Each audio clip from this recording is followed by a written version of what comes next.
Hello folks, Eric here. I thought I would take this opportunity out on one of my daily walks to talk about some of the surveys that we as ecologists can do at this time of the year.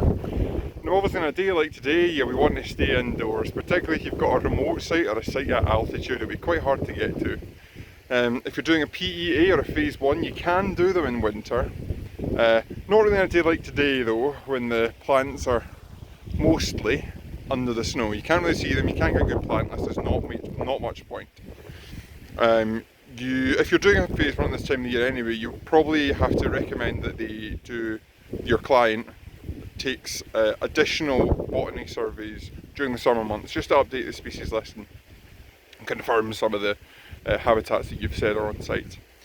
Other surveys that you can't really do, things like Great Crested Newt HSIs, quite hard to do when the pond is completely frozen. Things you can do, wintering bird surveys, you can still do those in January, February. Harder on days like this when the visibility is quite poor and you can't really see the birds you're surveying. You can do things like badger surveys, you can do pine marten and red squirrel surveys, and the signs of these can be quite easy if they've left footprints in the snow.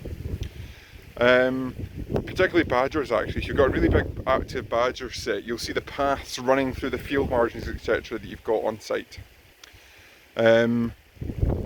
Those are some of the main things you can do. Bat surveys, you can do bat roost assessments of trees and buildings, and you can do bat hibernation surveys. In fact, really cold days like this are great times to do hibernation surveys for bats because, well, they'll be buried in a crevice somewhere hibernating. You can't do any bat activity surveys until April, and even then in Scotland, if it's a particularly cold April evening, you'll struggle. So those are some of the things you can do. I've also been writing little blogs about this in the website, and I've got a link to the February one just below. They've gone live today, Wednesday the 3rd. So have a read, and if you need a hand with any ecology surveys, feel free to get in touch and I'll see if I can help you. Hopefully we get slightly better weather conditions if we do.